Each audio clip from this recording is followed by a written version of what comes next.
Welcome to Synchronic Cinema.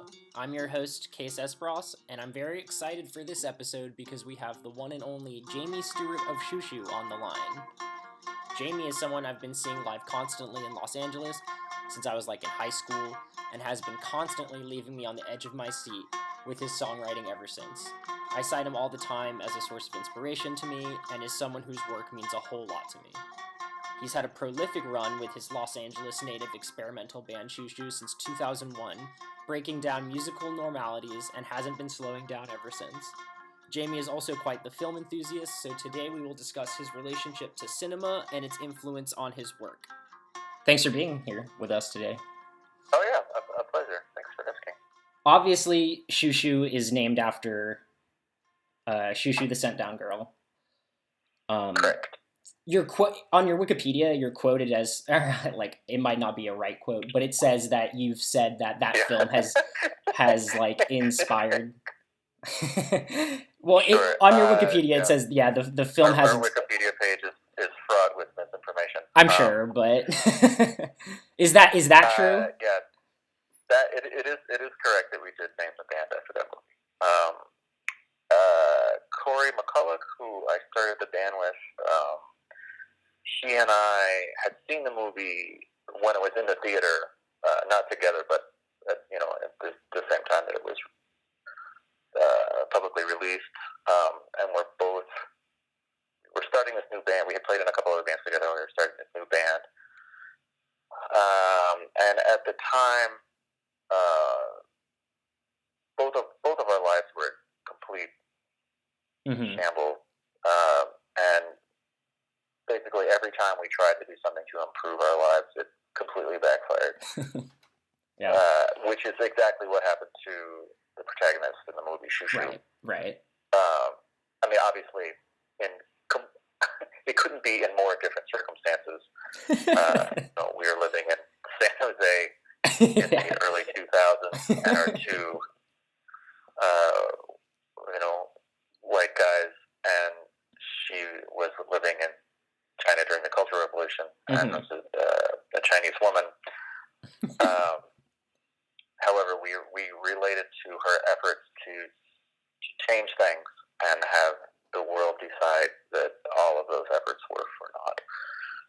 Additionally, my brother, who is at this point now actually a fairly famous designer, also told us that we needed this short band name. He has done a lot of work for us and was tired of us having long band names. So Xiu Xiu on a page, just as shapes, also looked good. But it was mostly because Corey and I related deeply at that time to the character of Xiu Xiu. Would you say that the sound of your music comes I think it's probably natural for you to just make what you make, but do you think if you had never seen that film, the band might sound different?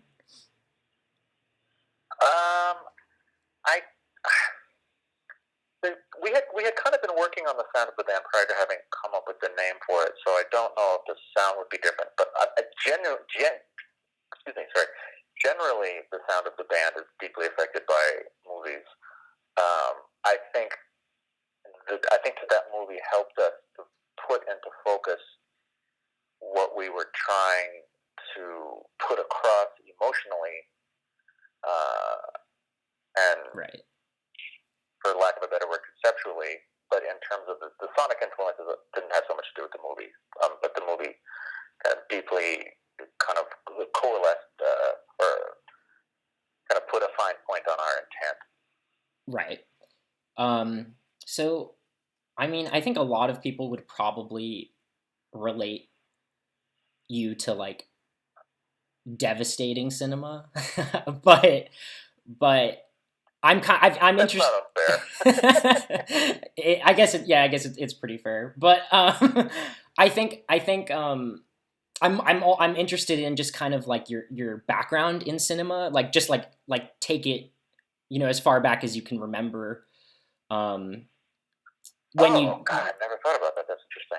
Yeah, just even when you were a kid, just how you were relating to films. Sure, I can think of three fairly pivotal instances. Uh-huh. I did not have, for better or worse, in some ways, absolutely for worse, and in some ways for better, I did not have a lot of supervision growing up as a child. Both of my parents were really struggling with a lot of their own issues, and they did their best, but sure. My brother and sister and I largely were unguarded a lot of the time, and in some ways for better, in that the world of imagination and creativity went largely unchecked for days at a time. But then that also, not having someone look after you sometimes is the most assuring feeling as a small person. That said, for some reason, and this relates to that, my parents, when we were way too young, rented us Fast Times at Ridgemont High about 12 times. I don't know why. Like over and over. Like it's like the perfect they would teacher. go to the video store and just my brother is 6 years younger than me. I mean, I was too young to see it. Yeah. He was like preschool or something. We were sitting around watching it. I've never discussed this with him. I got to ask him. My sister's younger than me also. Sure.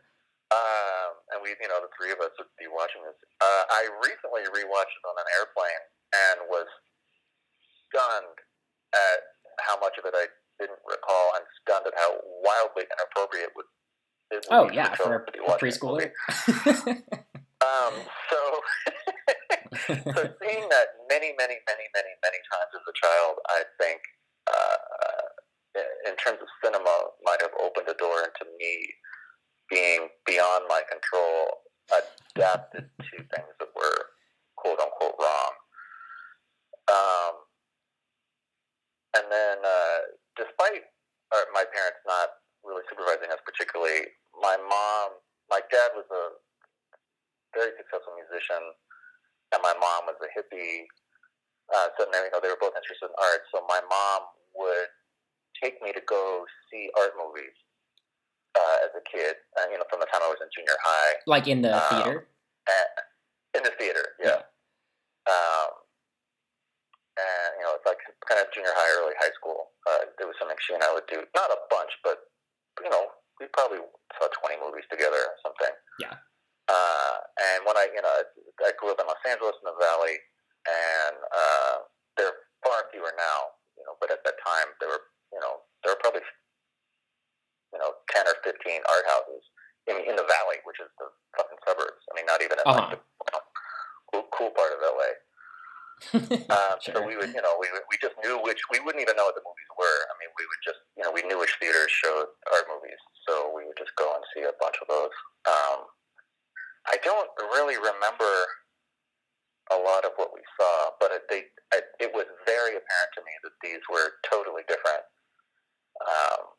in terms of tone and subject matter and how things were shot and how music was used than whatever theatrical, like action movies. So were you like enjoying your time with your mom, like seeing these films?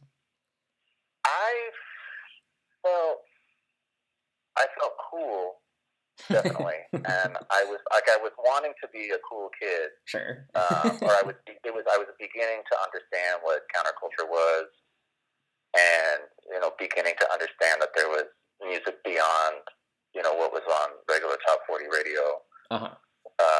And I was connecting this to that.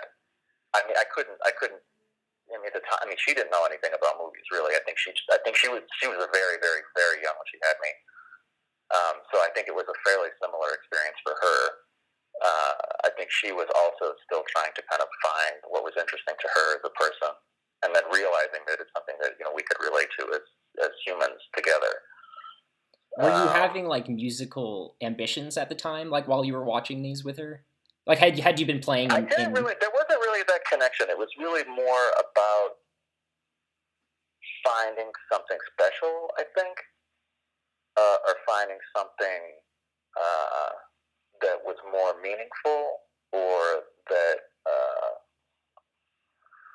was more unusual, or had more depth, or that required more effort. I think then that in later life, that I think it planted seeds to then exploring those types of things in music. I was kind of fucking around playing music at that age, but I wasn't really serious about it. I think,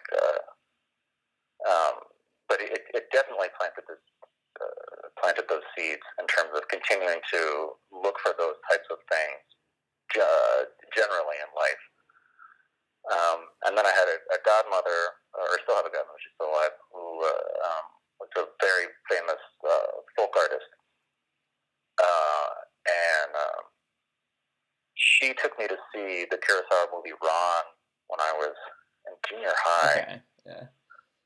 I think it was having like a, is it like a reissue theater? or something? That's not the right word, is it? Like a not a reissue. A reprint. Or or like a I don't know. A new high def version in a theater. After it had been released. Do you remember what theater? This was in LA. This was it was on Pico. It's at the Lemley on Pico. Oh, cool. Yeah. And the reason I remember it is because I go there pretty regularly now, and every single time I remember going there with my godmother. Mm-hmm. And as a kid, I was into martial arts, and it's a samurai movie, basically. Yeah. And like an art samurai movie. Yeah. And it was the same. It was the same kind of thing going with my mom. The reason that I bring up that separately with my mom is because I remember that title specifically, and I can't for the life of me remember anything that I saw with my mom other than the types of movies that we were seeing. Just like you just remember like the tone of the films. I just remember going to art houses, and they were much smaller. The types of the movies were different. The people who were there were different. They were in different kinds of places. And obviously the feelings of the movies were quite different. But I remember Ron specifically. But it was a similar kind of thing where I understood that there was something particular and separate from quote unquote normal movies. Right. About this movie, and in the same way, it just kind of led me to wanting to feeling for me that felt like something that I could relate to as a young person, and it led to wanting to find out more about those types of things. So did you independently start going to art houses on your own? When I got a car, I would, in the same way that I would go with my mom. Like I wouldn't know what anything was. I just knew which theaters showed. And you would just see Go. anything. Yeah, I completely forgot this was a big part of my young life. Well, it seems pretty apparent, like on your records that that this has been a part of your life. Movies generally are massive. Xiu Xiu would not exist without them. I mean, the name aside. Right. One of the primary influences on aesthetics, absolutely, from the beginning and to now. Yeah. Do you have kind of like, I mean, there's Angel Guts Red Classroom. For those of you who are listening, Angel Guts Red Classroom is a Xiu Xiu record. Would you want to talk about why that film? Is it just because that film was so extreme that you named the record that? It had not a whole lot to do with the movie itself. It had more to do with the timing of when and where. That movie I saw with Angela Saw was my long-term bandmate. When and where we saw it. I mean, first of all, it's just like the title is just that shit. Yeah, totally. So we had been living in North Carolina in a small city there called Durham, and it did not go well at all. It was not the right fit. And we both grew up in Los Angeles, and we're best friends, and she was going to law school there, and I figured, well, I had played there a couple times, and I thought, I'll try something new. But I went there, and I immediately fucking hated it, but was kind of like financially stuck there, like I didn't have enough money to move back, and she was going to school, so she couldn't go back. And I figured I would just tough it out. So I was there for 4 years, which is a long time to live in a place you hate. Um, and so we both, and then she finishes school. We both moved back to Los Angeles, and within a couple days of moving back, very, very sadly, I'm sure you know about this, but there's a movie theater called Cinefamily that closed a couple years ago, sadly. Yeah. But they would, that was they the would spot, have very, man. very short runs of incredibly extreme and exciting movies. What's that? Sorry? It was just my favorite curation in the city. Oh yeah, it's an incredible loss. Yeah, it's like nothing has replaced it. I'm really incredibly surprised that nothing has replaced it. I mean, the theater is there. I mean, the theater's been there since the early 1900s. Well, it's a new theater now, but I don't know. I don't want to talk on anything, but okay, you probably know more about it than I do. But anyway, very, very sadly, this long-term, fantastically curated movie theater. I mean, sometimes they would only show movies or one night, or sometimes it'd be for a week or something. Yeah. But it was. I mean, you could count on seeing something that you never would have heard of there. Yep. And it would surprise you tremendously. And it was haunted. Anyway, so. Pardon? It was haunted. Apparently, there's a bunch of like ghosts hanging around and stuff. Oh no! I'm kind of glad I didn't know that. I'm freaked out. But I would go back if it wasn't up again. Anyway, so a couple of days after we came back, we moved back to Los Angeles. That movie was playing, and we didn't know what it was. We were just so excited to be back in LA. And we looked at the title and we thought, oh, what could this possibly be? And just excited that there were, like 35 movies, showing that we would want to see. Whereas in Durham, I mean, I saw every Harry Potter movie, just because there was nothing else to do. And it was just such an incredible cleaning up the slate to be able to go to see a movie that I thought could be meaningful to me and exciting. And I had never been to Cinefamily before. When I was a kid, I never went there. Although I did go to high school across the street, but I didn't know it. Oh, that's where you went to high school. Oh, that's funny. I didn't know that. Anyway, so we saw this movie, and it is kind of like violent, surrealistic, kind of like magical realism sex. Okay. Porno. It's basically. Like I know in the description it says porn, but I mean, it's not porn. Like, it's not like a movie that you would get on your knees and jerk off to necessarily. Yeah. And I didn't find it. I mean, I have a pretty wide palate sexually. I didn't find it titillating, but it is certainly very sexual. There's a lot of graphic sex in it. But it's presented not in a particularly sexy way, I suppose. So I mean, we decided to name that record that because that record is almost entirely about Los Angeles, and it was kind of our reintroduction into kind of basically coming home. I mean, the record is not about that, but our connection to the movie is yeah, more to do with its extreme nature, and it's sort of reopening a door to a city that we have a deep connection to. Naming the band after Xiu Xiu Girl was very different than naming this record after Angel That's Very Classroom. Naming the band after Xiu Xiu was about relating to that movie specifically. Right. Naming the band after Angel That's Very Classroom has to do with just the intensity of the title and the feeling of the movie, and more about when we saw it. Yeah, I mean, it feels like. I mean, I love that. I love, like. I mean, that's. I think that's where your fan base really comes from, is just like your brutal honesty. So it's like when you're naming things after films like that, it's like I would rather have it be just like completely honest to yourself rather than just like this movie, influenced the sound, and because it's like at that point it's like it's not even really that interesting. Well, I mean, I don't know, doing that kind of stuff is not beneath me in any way. Yeah. But in his case, it does not apply. I mean, I thoroughly admit to being a pretentious snob, but yeah, sure, a little bit. But it's like, so you named like off Girl with a Basket of Fruit, the final track is Normal Love, and it's like if you know Jack Smith, you understand that that's a reference to him, but it's also like the song isn't like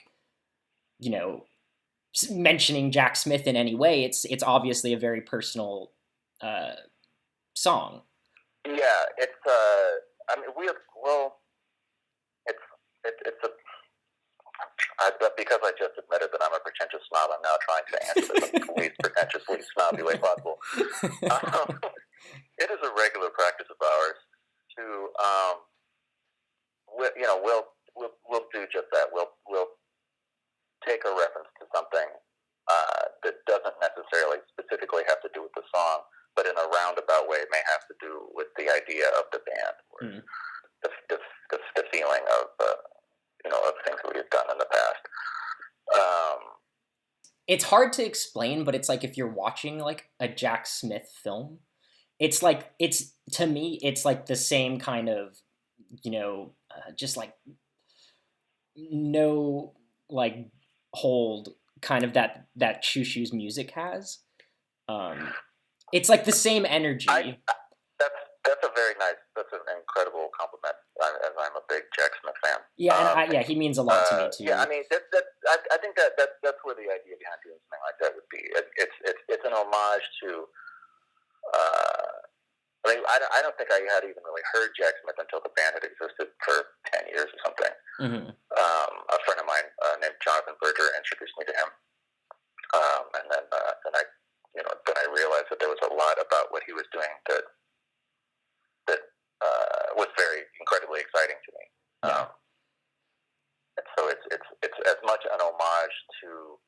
I think I'm just kind of reiterating what you said. I mean, naming that song Jack Smith, after a Jack Smith movie, even though the song itself doesn't really have anything to do with the movie, but Jack Smith very much has to do with what makes sense to us as musicians.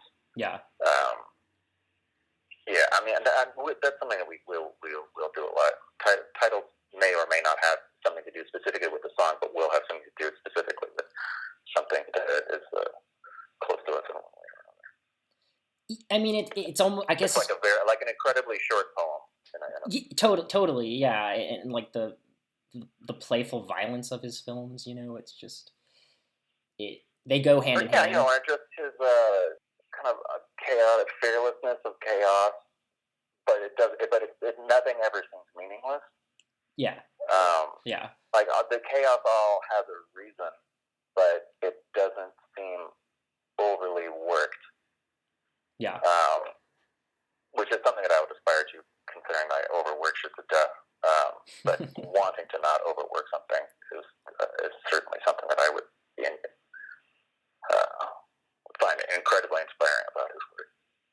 I mean, as much as you probably like do overwork things like in the studio, like I think the final product like really does sound like an orchestrated chaos though. Like which that's nice to hear.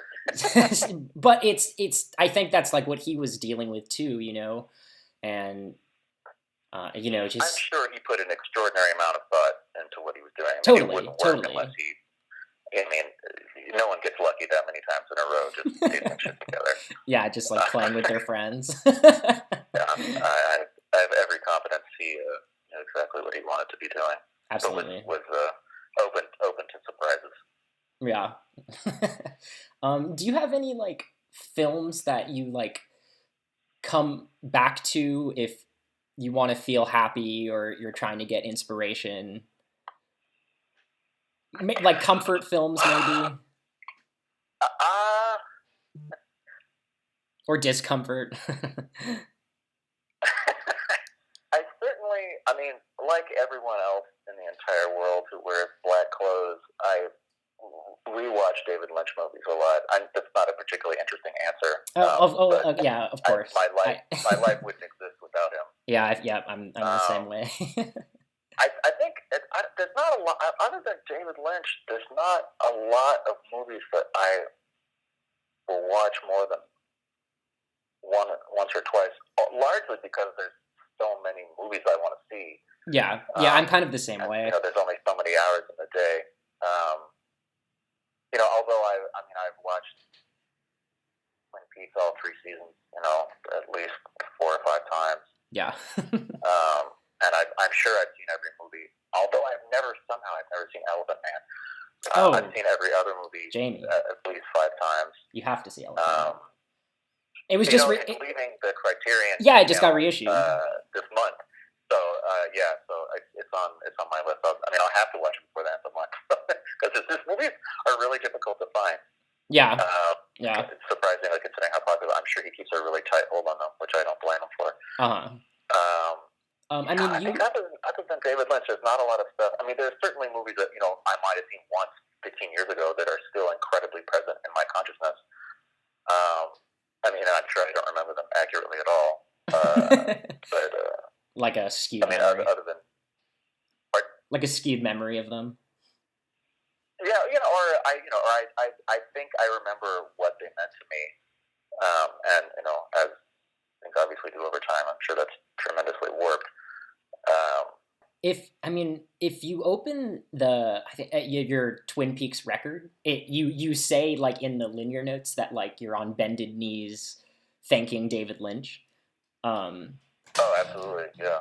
Xiu Xiu would not exist in any way without David Lynch. Insofar as particularly, not all of his movies do this, and I don't mean this is like they should, but the way Twin Peaks really deeply influenced Xiu Xiu insofar as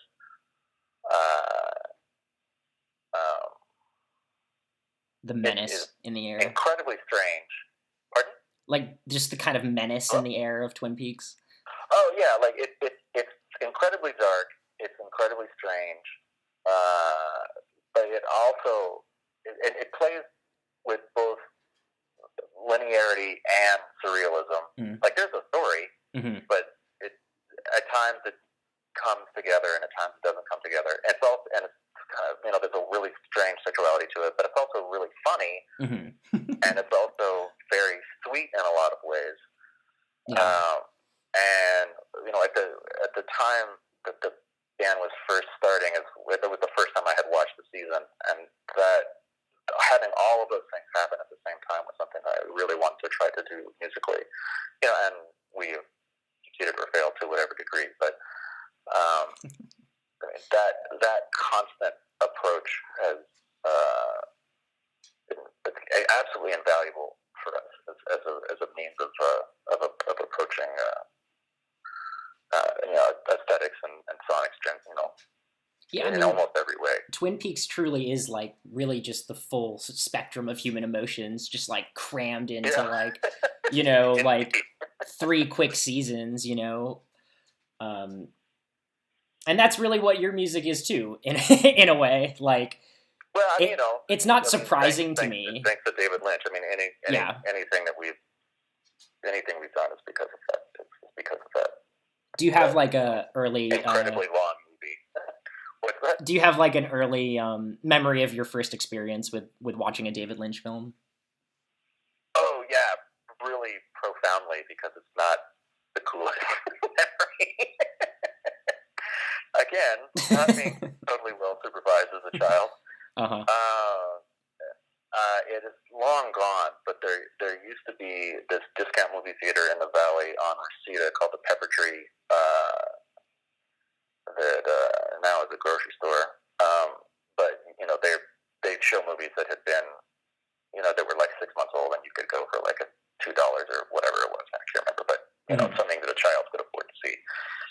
This was before I drove, so I don't know how I got there. And I was with my younger brother, who was very young, and we walked into the theater, and there was, teenagers ran it, so they could give a fuck.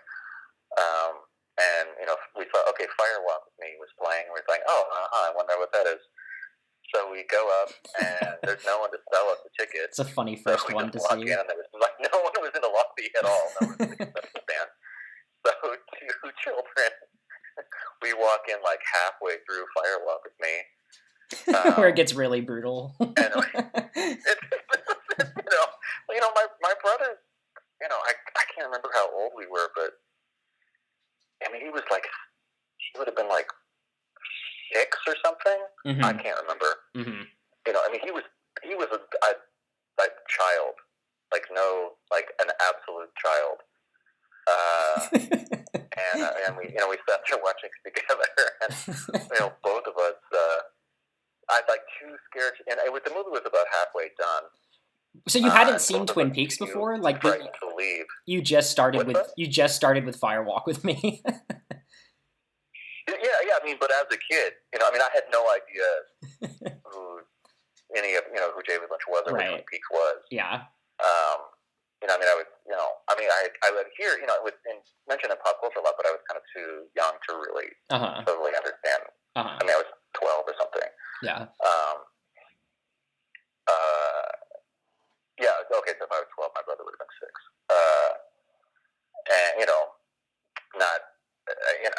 And then later, as when I came across it, I was like, oh my God, I saw Firewalk with Me, and I was like, oh my God, I remember seeing this the wrongest possible way. So that was my introduction. And then when I was maybe 18 or 19, a friend of mine brought over Wild at Heart, and I had heard the title, but I didn't really know who David Lynch was yet. Wild at Heart sounds like a romantic comedy, which was not my vibe. And he was like, no, you're going to love it. Kind of is. Like, oh man, I don't want to watch this shit. What is this? And he showed it to me. I was like, oh my God. Opened up. And then the metal music. From then on, I devotedly watched everything. And then I saw Firewalk with Me, and I was like, oh shit, I remember this. Oh God. It was immediate, after I saw Wild at Heart. I saw everything I could get my hands on. Has he ever acknowledged like your Twin Peak record? Oh yeah, he's been not a lot, but he's been really, really cool about it. He's obviously hugely famous and has no time for fucking acts like us. So the person who set up the record and us being able to do it, we talked to him a lot. This curator named Jose De Silva, a wonderful person. So we talked with him a lot, and he mentioned that he liked it. And we did get to meet him and Angelo Badalamenti very briefly, and they were extraordinarily gracious and nice about it.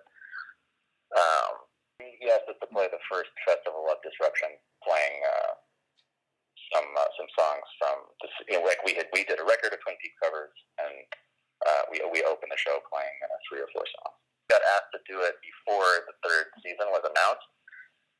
Oh, so all the Twin Peaks hype was back. All the Twin Peaks hype was like coming back. Yeah. Like at exactly the time. I mean, it was just a complete stroke of luck for us. Yeah. That we had worked out this record and set of music. There was a retrospective of David Lynch's visual art at a museum in Australia. That's where Jose De Silva used to curate. He asked us to come and do it, and right after that museum show was put on, then the 3rd series. I mean, the 3rd season was announced. So it couldn't. The timing for us could not have been better. What are you watching anything right now? Like just kind of like film wise, like during quarantine and stuff.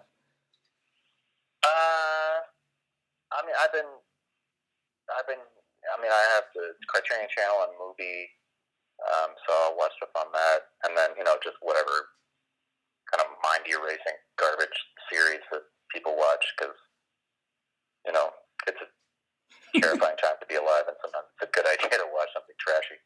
Right. You were binging The Office? Yeah, Yeah. So my bandmate Angela is equally into movies, but our schedules are super different. There's generally something on, but very rarely do we get a chance to watch something together. But between the both of us, we'll see something curious. Movies are probably a bigger influence on what we're doing than music is. If I'm stuck for an inspiration or what to do next, 8 out of 10 times I'll turn to cinema versus records. It may be because I've just listened to records longer. This depresses me tremendously, but music in the last probably 15 or 20 years has become pretty crappy. Yeah. New music, which, I have heard this from people of all ages. It's not because I'm 42. An old grump. The case. It's not because I'm an old grump. Friends of mine who are 20 are just like, oh my God, why does music suck so much? Yeah. But, so there are less new things, at least for me, for my taste. There are less new things for me to discover in music versus in movies. I mean, obviously, I'm still completely obsessed with it, devoted to music. And, I haven't lost my faith in it. It's going through a weird period for new music, but there's, luckily, 4,000 years of written music.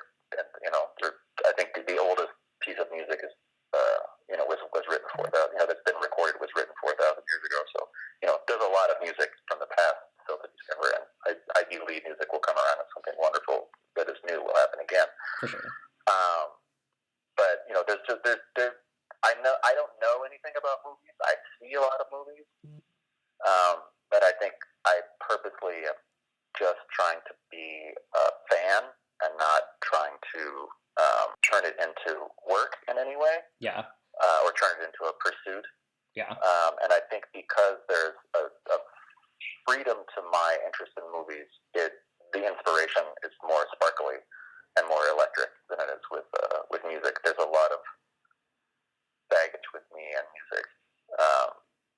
And sometimes that's good, and sometimes it's productive, and sometimes it makes it hard to feel free with it. But that is absolutely the case with movies. For obvious reasons, because when in almost every interview movies come up, so it get asked a lot if I ever want to do a movie, and I think I would feel like I would ruin getting to be a fan if I picked up the camera. If I saw it from the other side, yeah. I mean, I'm the exact opposite way. Like I'm a filmmaker, but I don't look really. I mean, I look at music. The film you showed me that you did is wonderful. It's really great. Thanks, Jamie. I know I wrote and said that I liked it, but I just want the same person. I think I loved it. Your music is a huge influence, but that's what I mean. It's like I listen to music and I kind of like make the visuals come. But if you feel kind of bored with music, do you It's not that I feel bored by it. It's I feel I feel in no way am I bored with music, but I feel less surprised by it. Sure. But are there movies right now? Because I work on music every day for like 8 hours, and if I watched movies every day for 8 hours, I'd be less surprised by them. But I watch movies every day for 1 hour.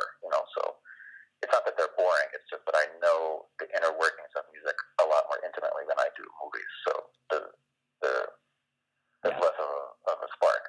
Do you keep up with like contemporary films? Like, is there anything that's exciting you right now that's coming out? The last year, obviously, movies are kind of erased, so yeah, it's hard to say. Certainly, when movie theaters are open, I go and see a movie every week. And luckily, although Cinefamily decided to close, there's still 9 or 10, cool movie theaters in Los Angeles. Movie is good, and that probably 20% of it is stuff that was made in the last 2 or 3 years. Yeah. So that can be exciting. I did just see one new thing called The Alchemist Cookbook that I thought was really cool. I know I said earlier that I'm scared of ghosts, but I'm really scared of ghosts. I can't watch horror movies; they freak me out so much. And The Alchemist Cookbook is essentially a horror movie, which normally I don't have the stomach to watch. But there were so many things about it that I could relate to insofar as aspects of the occult and sort of extreme swings in mental health and solitude, and trying to work through all of those things through some sort of creative pursuit.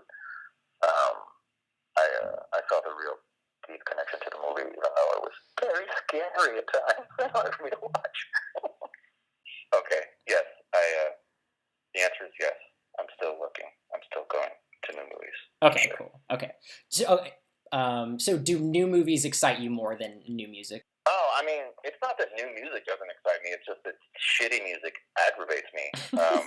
Yeah. If something is new and it's great, Sure. I couldn't be happier. It's just that there are more new good movies than there are new good records in the last, 15 years. Yeah. Or so. It's not that I don't love music. I absolutely love music. I love music more than anything. Of course. I just, it's been letting me down. Now, music has not been letting me down. The people around you. But, yeah. The fellow musicians. My fucking life, man.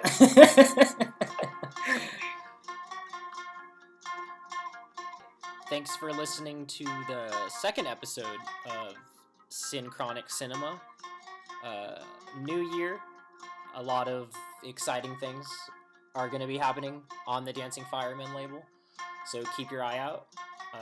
We've been working behind the scenes on a lot of stuff that we're excited to show everyone, and I think 2021 is going to be a really prolific year on this label. So, and as far as the podcast goes, I will have a new one up next month, and the month after that, and the month after that, and we'll see how long I can go before I lose my mind.